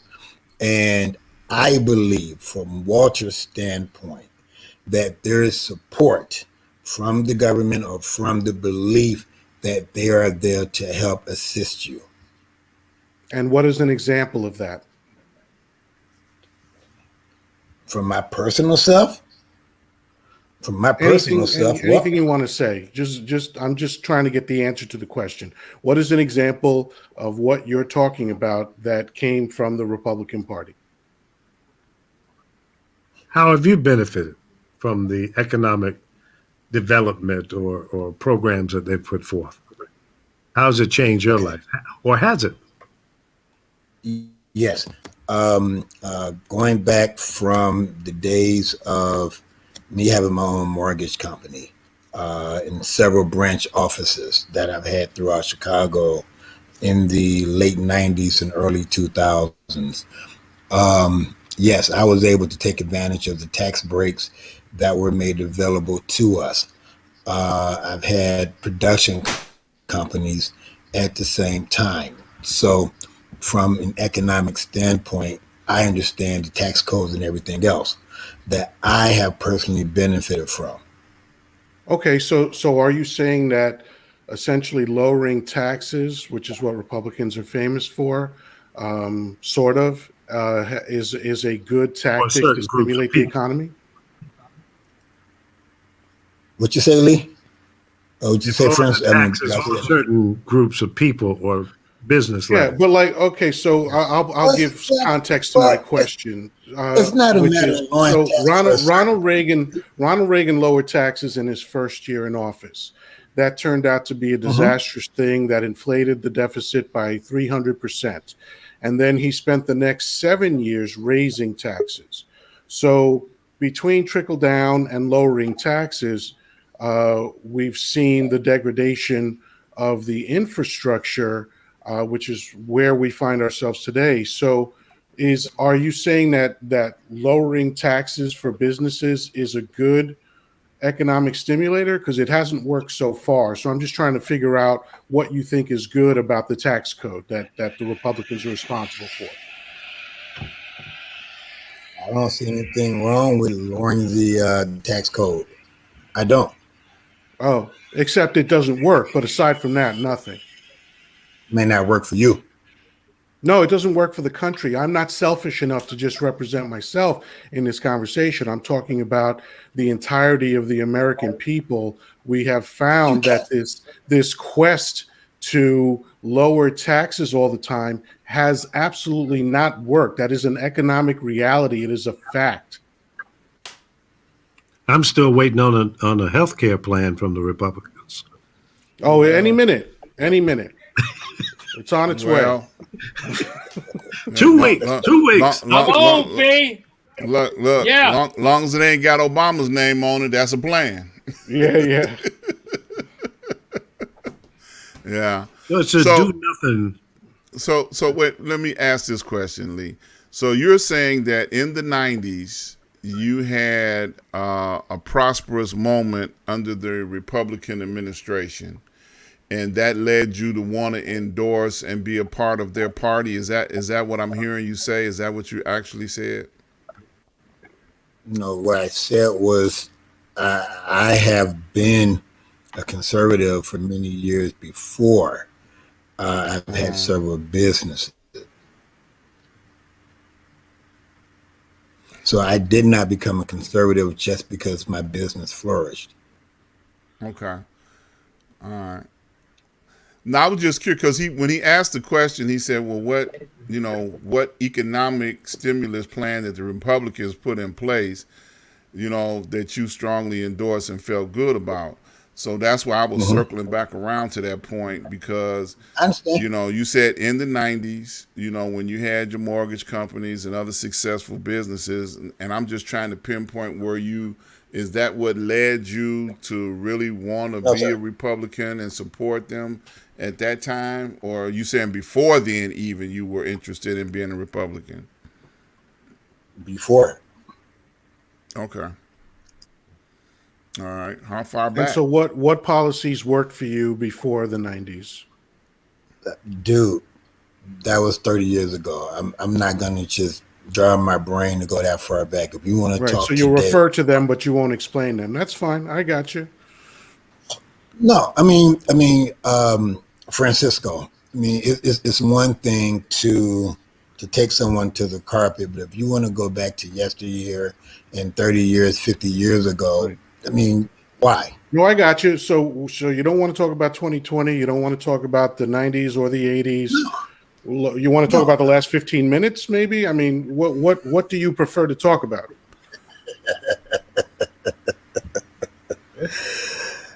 This is better than watching the movie. I'm having. I know that's right. Good stuff. Yeah. Well, look, I'm gonna throw you a lifeline, bro. So Now you do? Yeah. Hey, man, shit. Look, I'm trying to get. No. I'm trying to get him. Don't do it now. Okay. Don't do it now. No. Let me say this up front again. Go ahead, Chris. I gotta come in and referee this whole thing at times. Go back to Francisco. You mentioned the whole thing sarcastically to Walter about family values. Now, let me put you all again on game. Now, obviously you don't know Walter, and I say this again, you don't know him. Let me state the fact that I do know him. Being a family man is what he is, and is who he is. So I know from a generic standpoint, when it comes to the Republican Party and family values, that is ha ha, he, it is to laugh. I got you. But since I know him, now I would do this for you, Francisco. I've done it with Ron. I do it with Lee, Reggie, all my brothers. Because I know each one of you. I just like to know Francisco as we go along. For everybody else, I know. And I feel that we have to understand what we're dealing with here. No one's got to say it again. Walter and me, ideologically? Hell no. No. But we have to take out the generic version of what we see as Republicans, or what we see over the years, how they report themselves. But there's always different sides to people's character. So that's all I'm saying. I want everybody to know that, because once again, I I don't know if the brother's stupid or not. He's not. To come into a den like this and everybody want to take a bite out of dark meat. I mean, I get it. But you know what? You bring up a good point, and it's good to know that he's a good person, he's a family man, and all of that. But that's more important, or more intense to me, in my head. That you know how you live your life. I know how I live my life, and Walter sounds like he's got a pretty solid life with his family and all of that.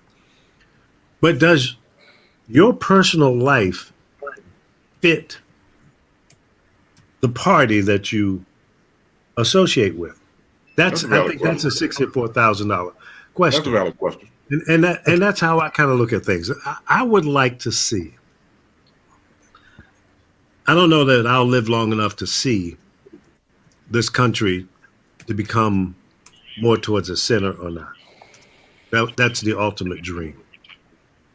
And I think the majority of the people in this country actually are in that space. But both parties seem to pander to the extreme ends. And I would say, screw them.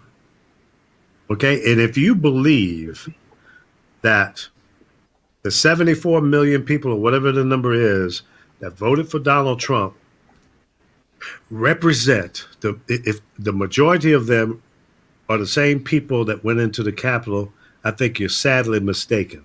I don't think the majority of the people that voted for Donald Trump agree with what we saw on TV. And if they do, then we're really in trouble. That's Really my whole point. True. That's- More importantly, You're true. 82 You're right. million people, 82 million people did not vote for him. That was a landslide. That was a decisive difference. He lost the Electoral College. He lost 60 plus court cases. Why this man stayed on that path of saying somebody did him wrong is criminal. And anybody that's still standing behind him on that note, that's not good, man.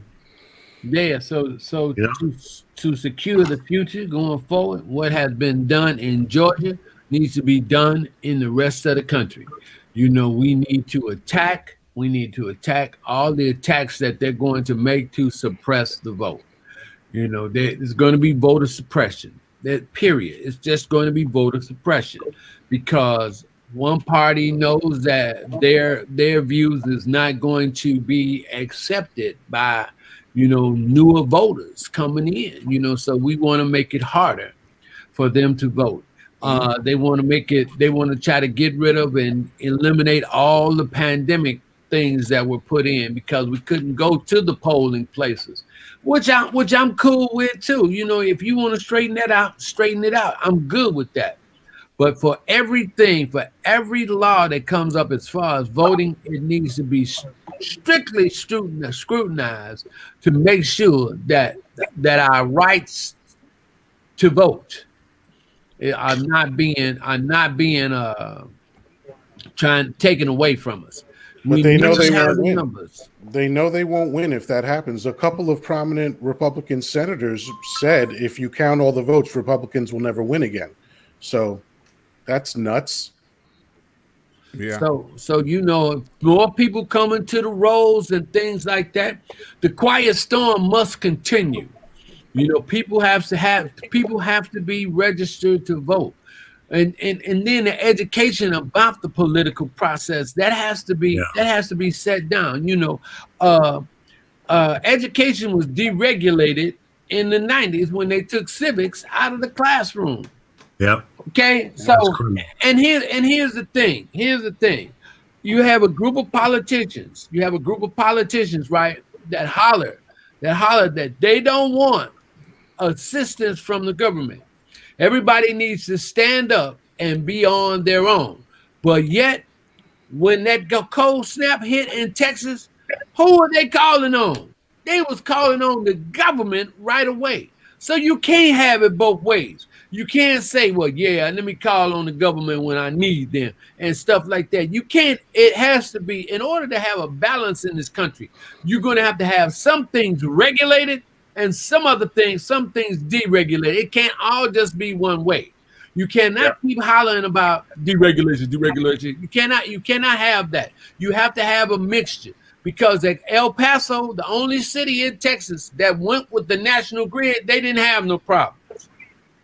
So when you got to get with the government, you need to be with the government and stop trying to talk about the government is bad news. That's BS.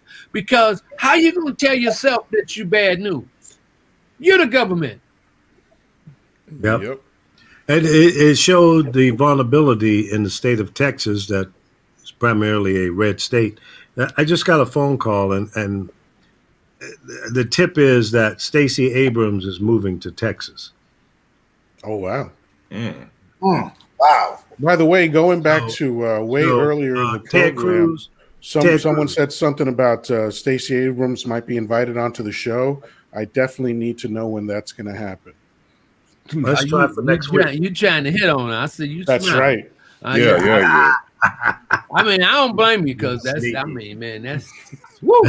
I mean, that's the first smile I've seen on Francisco's face since we started the goddamn program. Man, that's all you got to do is say Stacey Abrams. And Francisco going. That's right. If Yeah. you say that name, he going. He going in. You know. Wouldn't that be great though if she moved down to Texas and got the vote going down there and turned Texas? That'd be amazing. Yeah. That'd be brilliant. That would be brilliant. But Ted that, Cruz. That'd be brilliant. but Ted that- Cruz, my son will be in Texas next week. He's with the United Van Line, so he can get you packing. Yeah, Get that cracking and get playbook- packing. that playbook has to come on out. And I'm not Walter, don't get me wrong. I don't care about the rep cons or the dem cons. I just want a good con. I want a good con. I don't care what you are, long as your con is good to help benefit me. You know, as it's seen in the most recent history, the stuff that came down from Mr. Reagan is no good. It is no good. It is inherently racist. You understand? Some people have benefited. That was the trickle down thing. But on the whole, it has been no good, because it forces people to believe that somebody that never had nothing is taking something from you. That's really crazy. I've never had anything. So how is it that how am I going to be taking anything from you? Okay, so we need some good politicians that's going to have the issues come out so we can vote on stuff that's going to help us. Too long it has been slanted towards the corporations and things like that for people with money. Okay, so and I say it again, there has to be a FDR moment. They got to send some money back to us so they can take it again. But they got to send us some money. You know, you got to do some infrastructure. You can't, this ain't no Rumpelstiltskin thing. You can't get gold from straw. You can't do that. You kids cannot do that. Infrastructure, things that's going to put people to work. Do you remember, if you're from Chicago, and most of us probably, except for Francisco, do you remember during the time when everybody was driving deuce in the quarters? Yep. You know, the old 98. And He was a gangster right, leader. man, that's because money was coming. Y'all remember when the steel industries was working and things like that? We got to have that infrastructure so some of these jobs can come back. Yeah. Let me just say this. Alpha called in a moment ago, and I was trying to get to him. So, Alpha, if you're listening, call back in before we get off. I'm gonna try to end the show here in about 15 minutes, so Walter Cannon can go get his composure and get. Oh yeah, brother. You know, like I said, you know, you cool with me. I love you, man. I understand. It's all good. I'm never going to get in between a brother how he feeds his family. If that's how you feed your family and that's how you make your paper, I'm all for it. I mean, I love Leo Terrell. I'm crazy about Leo Terrell. I'm crazy about that police chief in Indiana. Okay, so what about Larry Elder? What about Larry Elder? I'm crazy about him too. I'm all of them cats. I'm all of them cats that have digested that agenda, that massa agenda. I mean, make America great again and America first. All that have dissected that agenda. I mean, I love them. And see, I know from the immortal words of that great poet Flavor Flav, not to believe the hype. Right. All right, we got Alpha back on the line. Alpha, how you doing, buddy? I'm doing pretty good, Lee. How y'all doing? All right, good to hear your voice, man. I see the fellas there, and I'm not going to allow 5 against 1 to jump on this Republican. I want to make it 6. Wow. All in.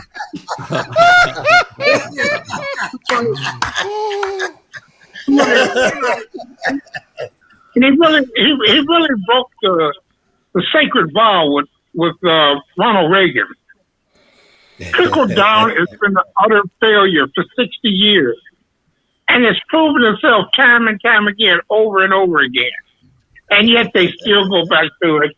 Ronald Reagan is the greatest of all. He's been the biggest criminal in politics. Then came Donald Trump. Nobody outcriminaled Donald Trump. And if you think that Donald Trump is simply an anomaly, this is the blueprint for turning democracies into fascist states. They did it in Hungary with the guy in Hungary, the leader of Hungary, came in a democratic society, and in 9 years, he had turned it into a one-man rule. Call it a monarchy, call it whatever you want. And he did it by threatening the media and declaring them the enemy of the people. He did it by putting children in cages. He did it by cutting off communications. Communications is very important, and people have to understand when they were going to handle the COVID virus, the communications went where? Through the White House. So therefore, the public was only getting communications from the White House. And anybody else who tried to say anything different was basically stomped out with volume. So don't believe one thing, and that is that this is in the past. This is behind us. They are still marching to turn this democracy, to kill this democracy. We're one election away from the death of a democracy. Remember that. That's really what I had to say. The Republican, I mean, come on. At some point, you got 140 something Republicans who think that black votes should be just cast away, thrown away. Nobody should vote if they're people of color. We're gonna cut down their polling places. We're gonna take away the drop boxes. We're gonna sabotage the post office, and then we still lose. That tells you something about black folks. Black folks have saved this country for the last 60 years. They always come to black folks to bail them out. And just go down the line and look through the history and look at what black folks have done for this country. Black women saved Biden, and black women and black people put him in office. Yes. Now, Alpha. Yeah. Moving forward, what do you see for the next 2 years as relates to all the legal things that's mounted against the former president, and the fact that we have a 50-50 split in the Senate and a slight control in the House, and a unbalanced Supreme Court, a lot of tensions in the streets. And I'm here in Las Vegas, and the Las Vegas news, there's murders here 2 or 3 times a day, horrific car accidents all the time. None of that is being talked about or exposed because of everything else. So what do you think is going to happen over the next 2 years? Well, first of all, Lee, I am totally against reaching across the aisle to white nationalists, to Klansmen, to people who are willing to overthrow the government. There's a guy named Walden Bellow.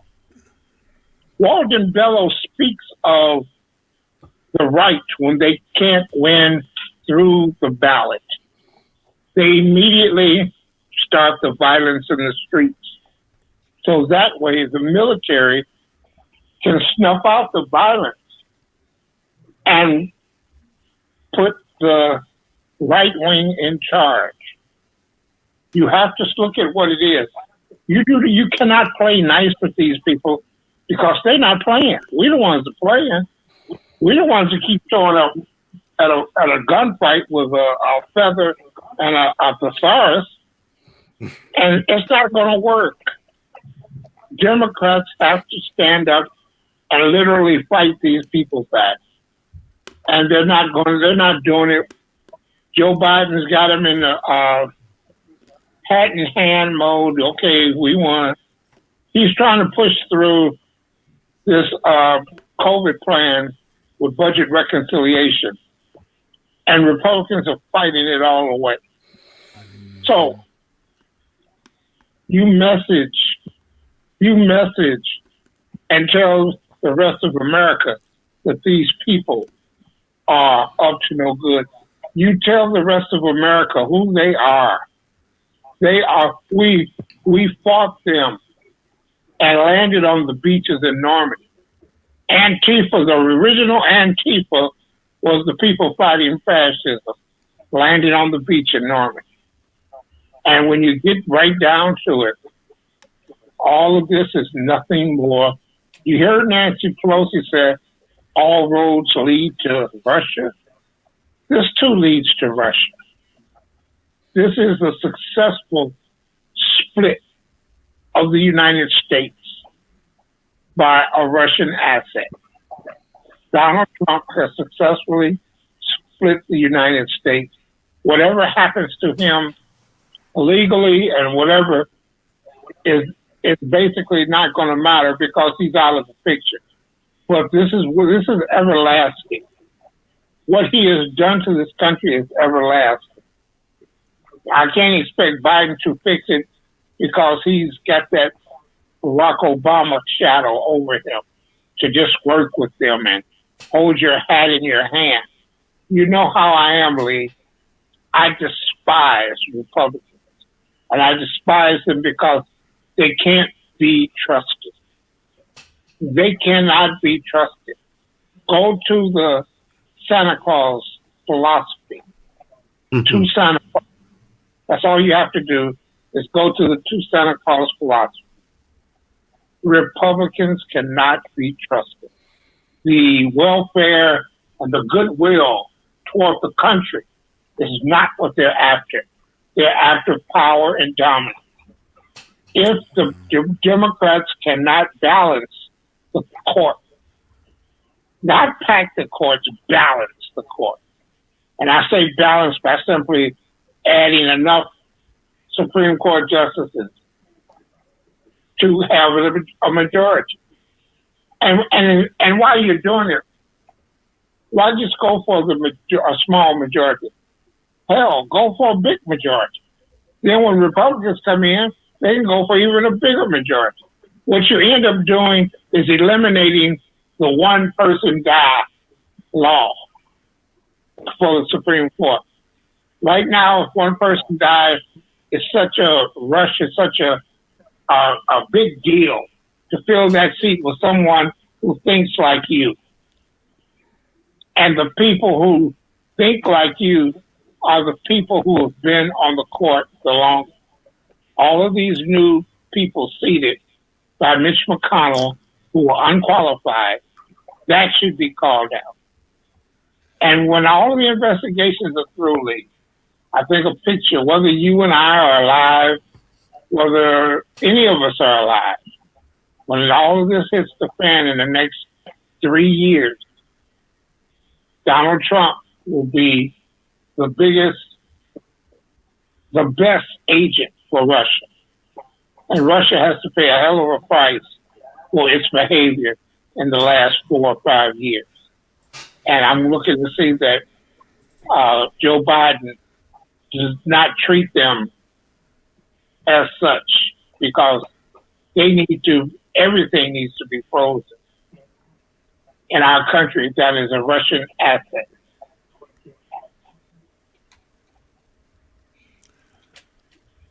Well spoken. Well spoken. All right. Yeah. Yeah. Well, look, let me say this since we're getting ready to get out of here. I want to thank Walter for coming on. You know, I know he's feel like a stepchild right about now, but that's okay. Stepchildren grow up to be productive people in society someday.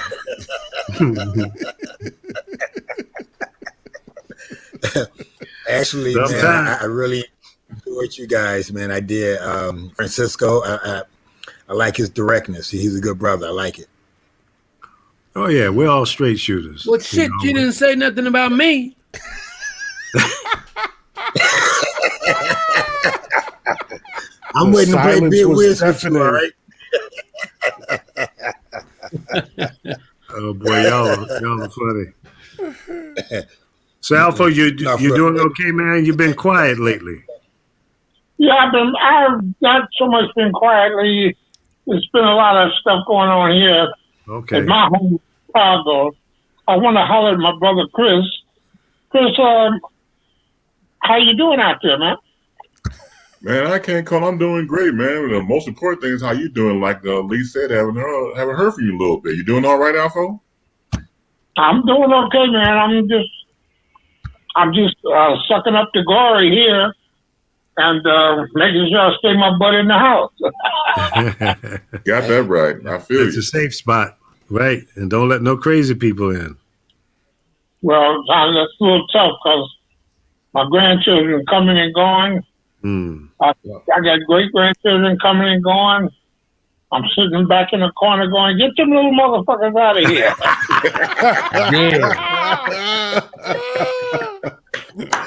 I'm sure you said that. Boy, he chokes me up. Well, stay safe, Alpha, and stay warm. Maybe Chicago is about to turn the corner and warm up there a little bit. Y'all have had a couple weeks of kind of hard freeze there, and snow and everything else.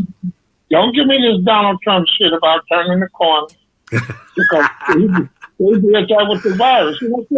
Yeah. Chris and Lee, when you cannot call this man out, or the Republicans out for letting him off the hook with this impeachment, and telling the American people, you see, 500,000 people have died because you didn't do your job, and march that into a cliche right into the next election on Republicans. They didn't do their job. 500,000 people died. It's true. Ain't no fake news in there. He's going to call it fake. He's, well, wait, what did you do all these dead people, man? Oh, come on. That's what pisses me off. I just don't understand how anybody with an IQ 2 points above plant life can't see through this guy.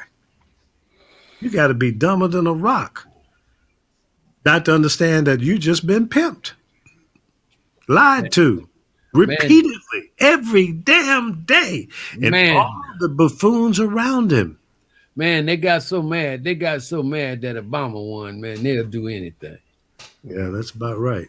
They'll do anything, man. They got so mad because Obama won, man. And they wanted anybody but that woman. So we ended up with this man, with this dude. They didn't care. Just so long it wasn't that woman, Or that man. Yeah. Yeah. Look, we didn't get a chance to talk about this earlier, but I gotta throw this out there. Better be quick. You know, 'cause it comes I to am me. gonna be quick. I'm gonna be quick, man. The Mr. Pillow Man has got a $1.3 billion lawsuit coming down on him. You gotta love it. Yeah, what is it based on? I hadn't heard that. Yeah, and he Man. offered them blankets. Yeah, no, the Dominion, the voting company. You know, he kept threatening them, talking about, "We'll sue me, and now they're suing him. Good. $1.3 billion for all the lies that he has been telling this whole time about, you know, the machines stole the election, and, you know, will sue me. I'll tell it in court. Yeah. Okay, well, you're going to have your day in court. Now he got his chance. And he's so delusional that he's thinking that his day in court is going to give him the opportunity to present facts. Unfortunately, I don't think he knows what the word facts mean, because there are no facts to support what he's talking about. It's insanity. $1.3 billion lawsuit. I love it. Good stuff. Yeah. And Trump Jr. has been deposed. Yeah. Oh, wow. Oh, well. Oh, well. The cards are starting to fall. Yep. Hey, thanks, guys. It was a good show. And Mr. Cannon, you're a brave man. Even showed his face this time. Lord have mercy. Yeah. Thank you, Brother Ken. You'll have a picture in the post office tomorrow. Among the 10 most unwanted. Thank you, Walter. Thank you for coming to the Lions Den, and Right you on. did get chopped up, but thank you, That's Walter. your boy. Yes. Yes. That's your boy. Yeah. I'll play him with anybody else gonna do it. I mean, I'm cool with him too, cause I understand, man. I Good ain't catch, got- strong man. All right, guys. We'll I talk to you later. Love you guys. Be Peace. safe. Yeah. Peace, Peace. peace. All right. Pray for somebody.